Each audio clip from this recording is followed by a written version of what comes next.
Honours তৃতীয় বর্ষের প্রিয় শিক্ষার্থীরা, সবাইকে শুভেচ্ছা ও স্বাগত জানাচ্ছি। আমি মোহাম্মদ শরীফুল আরেফিন, সহকারী অধ্যাপক, পদার্থবিজ্ঞান বিভাগ, সরকারি বাংলা কলেজ। তোমাদের জন্য আমি আজকে তৃতীয় বর্ষের জন্য একটি ক্লাস নিব। অনার্স তৃতীয় বর্ষের জন্য এটা হলো কম্পিউটেশনাল ফিজিক্স এর একটি ক্লাস।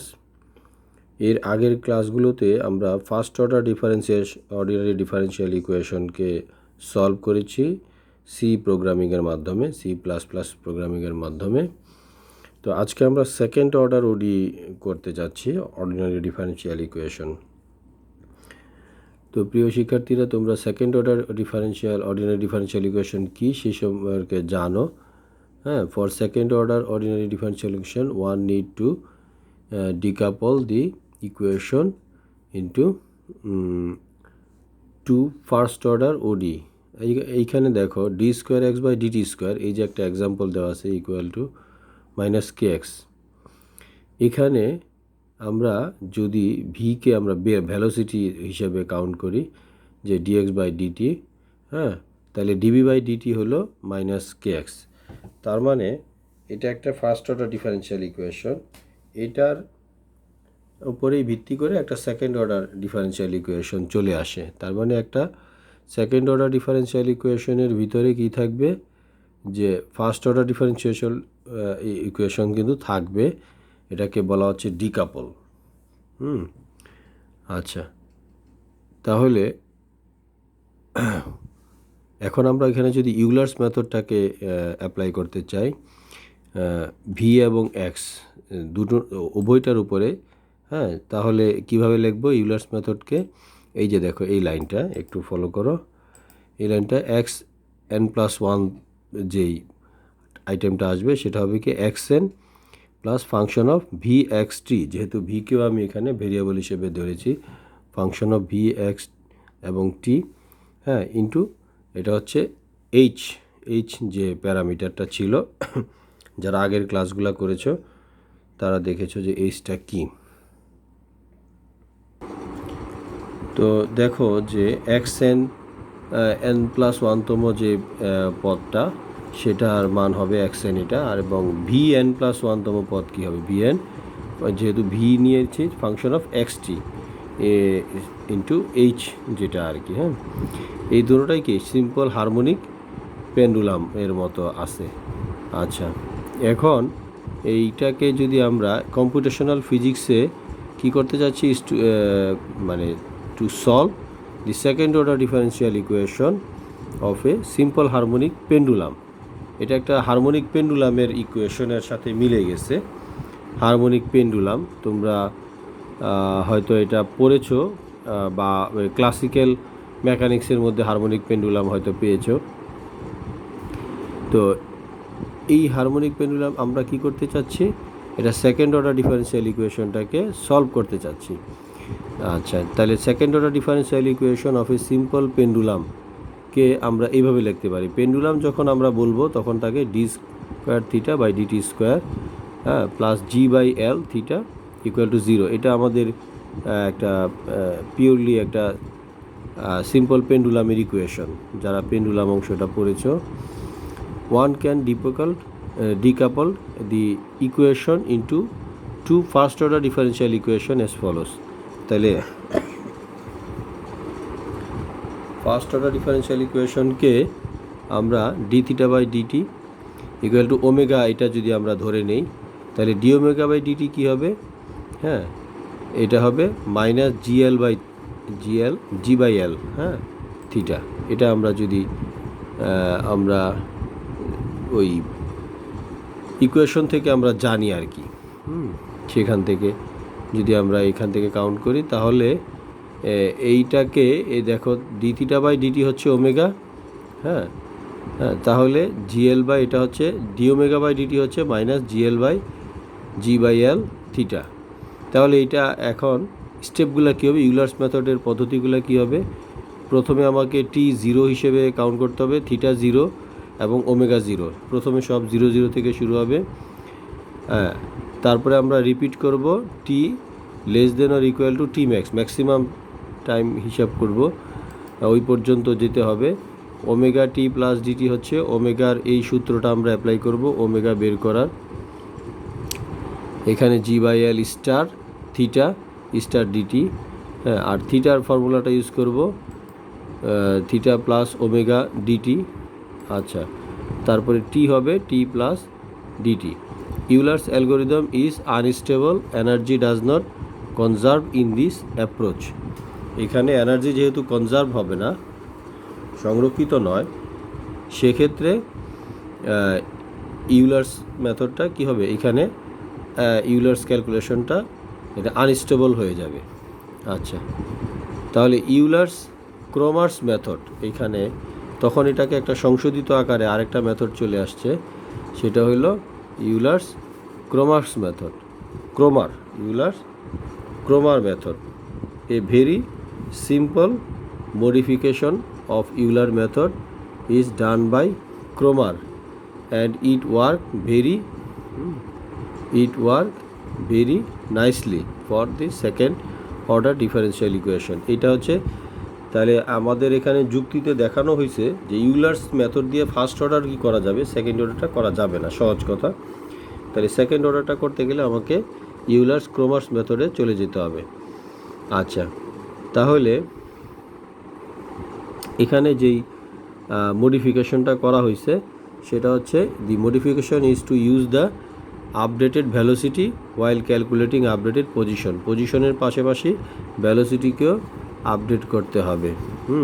সেটা কীরকম, initial T equal to 0, theta 0, omega 0, এটা আগের মতোই, repeat until T less than or equal to T max. আচ্ছা, তারপরে ওমেগা টি বের করব, হ্যাঁ, সেটা ঠিক আছে, থিটাও বের করব, টিও বের করব, ঠিক আছে। তাহলে আগেরটার সাথে পার্থক্য কী হয়েছে, তেমন কোনো পার্থক্য নাই, হ্যাঁ, সবই আগেরটার মতোই। এইখানে সেই Euler's Cromer's method conserve energy in each period of a simple harmonic motion. একটা সিম্পল হারমোনিক মোশনে এখানে এনার্জি সংরক্ষিত থাকার কারণে এইখানে এটা স্টেবল মেথড হিসেবে ধরা হয়েছে। তো একটা এক্সাম্পল দেওয়া হয়েছে, in the following example we will solve the equation of a simple harmonic motion by using both the Euler method and Euler's Cromas method. দুইটা মেথডের বের করে তার রেজাল্টের তুলনা কম্পারেটিভ স্টাডি করা হচ্ছে আর কি।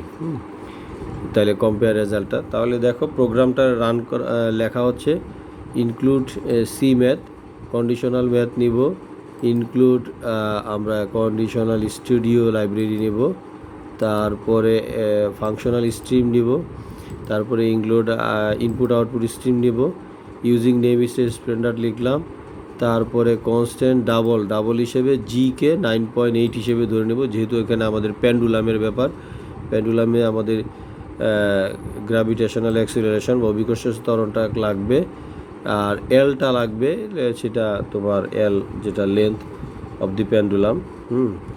তো সেখানে 1 ধরা হয়েছে এলকে, তারপরে ডাবল হিসেবে টি ধরা হয়েছে, ডাবল হিসেবে থিটা ধরা হয়েছে, ডাবল হিসেবে ওমেগা ধরা হয়েছে, এই যে ভেরিয়েবলগুলো ধরা হয়েছে।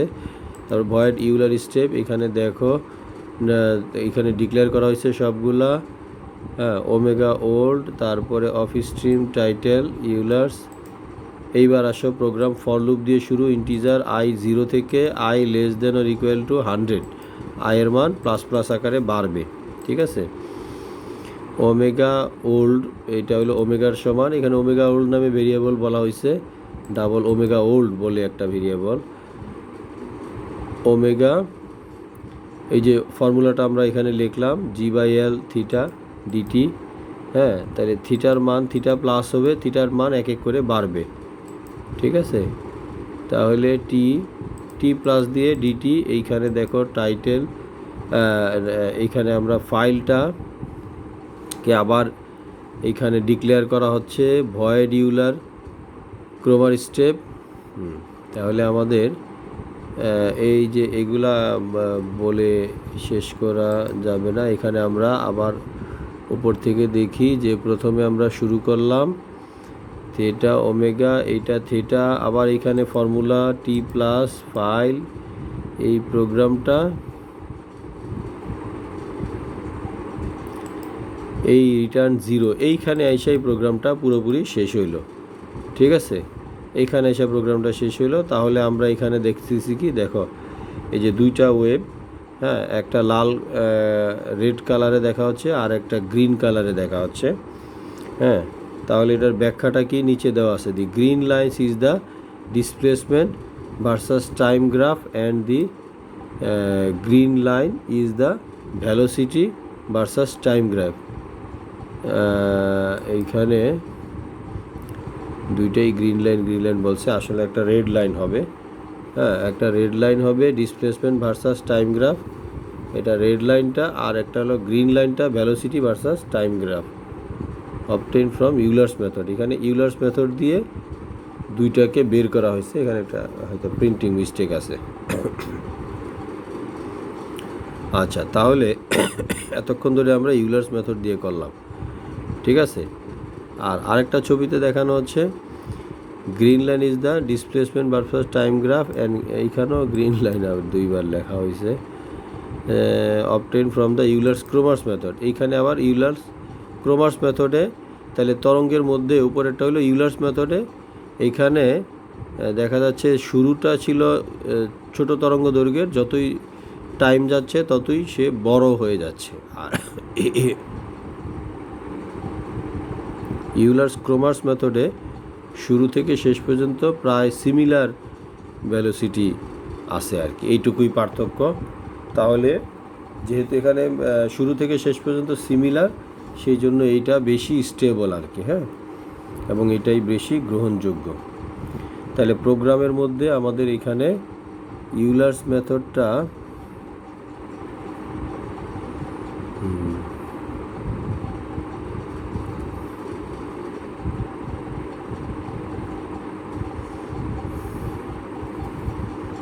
তাহলে প্রোগ্রামটা আমরা আরেকবার দেখলাম পুরোটা, এগুলো একটু মুখস্থই করা লাগবে এই ধরনের এক্সাম্পল। আমরা পরের আরেকটা মেথডে চলে যাই, রাঙ্গুগুপ্তা মেথড, বা এটা আরকে মেথড নামে পরিচিত। Are based on Taylor's expansion, টেইলরের যে এক্সপানশন তোমরা পড়ছো ম্যাথমেটিক্যাল ফিজিক্সের সেকেন্ড ইয়ারে, সেইখান থেকে আসছে Taylor's expansion formula, but yield in general better algorithms for solutions of an ODE.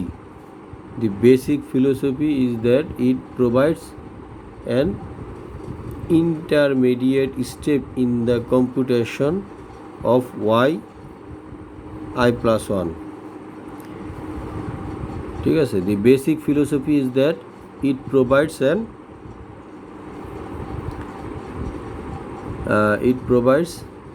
an intermediate step in the computation of, হ্যাঁ, এটা বলতেছে যে y এর যে i প্লাস 1তম যে পদটা আছে, i প্লাস 1তম পদটা নির্ণয় করার জন্য, হ্যাঁ, এটা একটা মানে ইন্টারমিডিয়েট লেভেলের ধাপ আর কি, হ্যাঁ, মানে মাধ্যমিক মাঝামাঝি লেভেলের একটা ধাপ মোটামুটিভাবে। এটা দিয়ে y এর i প্লাস 1তম পদ আমরা নির্ণয় করতে পারবো।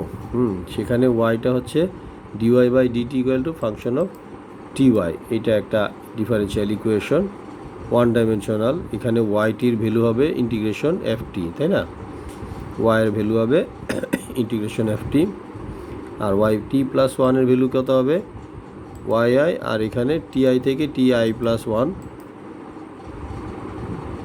পর্যন্ত ইন্টিগ্রেশন করলে যা হবে তা। Demonstrated the philosophy of the behind RK method. তাহলে আরকে মেথডটা কি, let us consider the second order RK method, RK 2। এখানে আবার আরকে মেথডের মধ্যে আবার সেকেন্ড অর্ডার আছে RK 2। The first approximation consist in Taylor's expanding.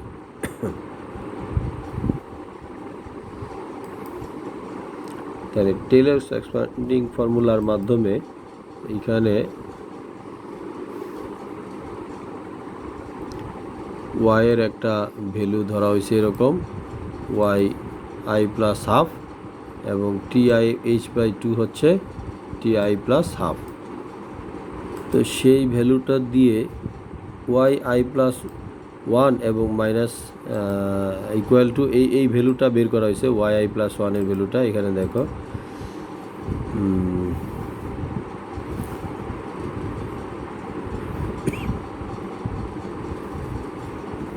তারপরে ওয়াই আই প্লাস হাফ,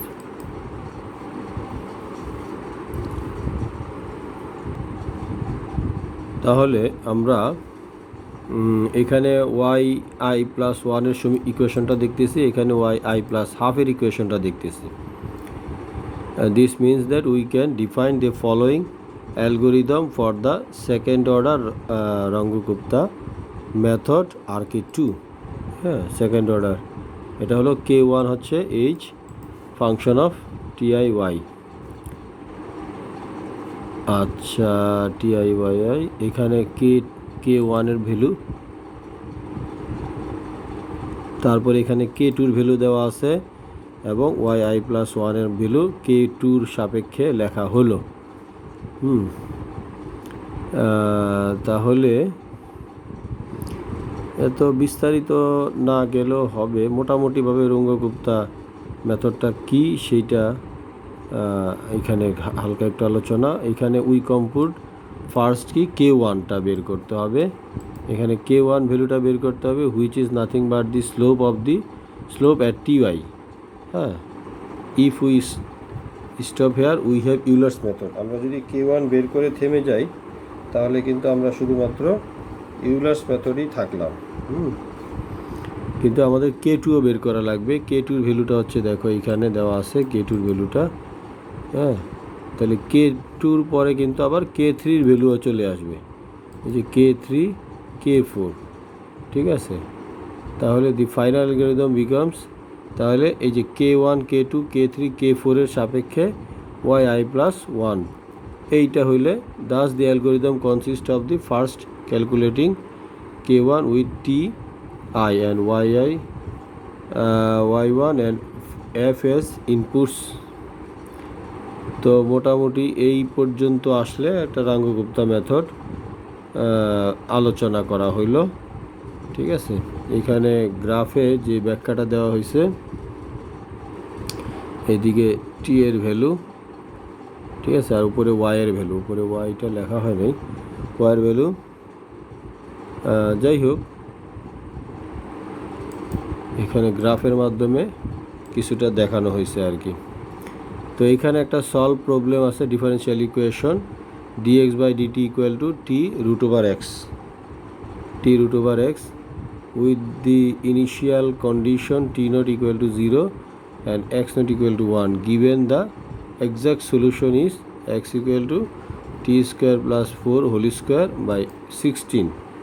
হ্যাঁ, এটা হলো ইনিশিয়াল কন্ডিশন, t0 ধরতে বলছে আর x0কে 1 ধরতে বলছে, ঠিক আছে, আর এক্স্যাক্ট সলিউশনটা দেওয়া আছে। তাহলে আমরা এই যে একটা ডিফারেন্সিয়াল ইকুয়েশন, এইটার একটা সলিউশন আমরা কিভাবে প্রোগ্রামটা লিখব, তারপর যথারীতি আমাদের যে লাইব্রেরি ফাংশনগুলো সেগুলো নিতে হবে, IO stream, function stream, conditional math, এগুলো একের পর এক নিয়ে নিতে হবে। হ্যাঁ, তারপরে যা লেখার, তারপরে আমাদের ডাবল দিয়ে, ডাবলের যে আমরা রাখবো ডাবল ইন ডিপ আর ডাবল ডিপ, দুই ধরনের আমাদের ভেরিয়েবল ডাবলের আন্ডারে রাখতে হবে। Return in dip into square root dip, এই যে স্কোয়ার রুট আছে এখানে, এই কারণে এই কথা বলা হচ্ছে। তারপরে দেখো যে এই যে RK4 প্রথমে লেখা হয়েছে, কীভাবে লেখা হচ্ছে, তারপরে K1 K2 K3 K4 সবগুলো ডাবল দিয়ে ফর্মুলা লেখা হয়েছে। এবার রিটার্ন x0 ফর্মুলাটা আবার এখানে বসানো হয়েছে। এরপরে এইটা integer main of stream F out ফাংশনে কি করা হবে, RK1 ডেট, এটা আউটপুটে আমাদের যাতে শো করে। তারপরে ফর লুপ দিয়ে শুরু, ফাংশন আউটে কি হবে এইগুলা লেখা হইল x রিটার্ন 0, এই হইল আমাদের প্রোগ্রাম। হ্যাঁ, লেখা আরেকটা সলিউশন দেখানো হয়েছে, solve the second order differential equation d²x/dt² equal to -kx/m। এখানে একটা k/m একটা ঢাল আছে। এটাও একটা হারমোনিকের স্টাইল, হারমোনিক অসিলেশন মোশন আর কি। এইখানে ইউজিং RK4 মেথড, রঙ্গগুপ্তা 4th মেথডটা ব্যবহার করতে বলছে।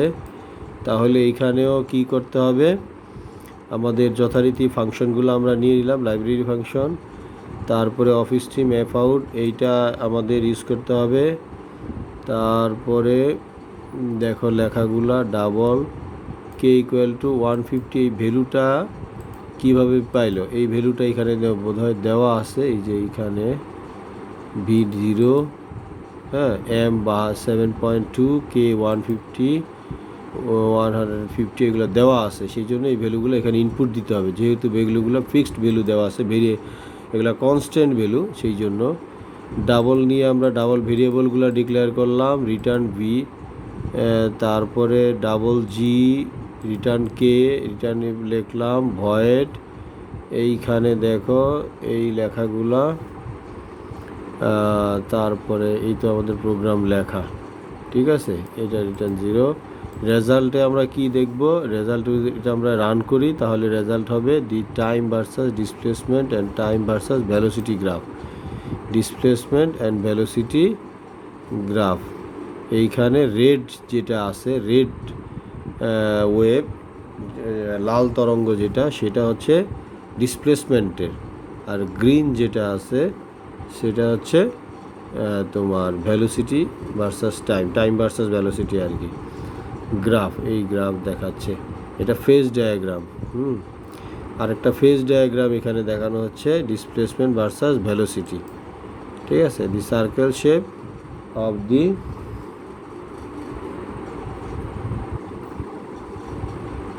Graph ensure the energy conservation during simple harmonic motion. এরপরে ভার্লেট অ্যালগোরিদম আমরা আর যাব না, ভার্লেট অ্যালগোরিদম যাব না, আজকে এই পর্যন্ত থাকবে। হ্যাঁ, ভার্লেট অ্যালগোরিদমও আছে। নেক্সট ক্লাসে আমরা আরেকটা টপিকস ধরবো, সেটা হচ্ছে নেক্সট ক্লাসে ধরবো আমরা তোমার পরের যে অংশটা, এই যে বাইসেকশনাল মেথড, এই দিকে চলে যাব আমরা। হ্যাঁ, ঠিক আছে, সবাইকে ধন্যবাদ। আজকের মতো এখানেই শেষ করতেছি।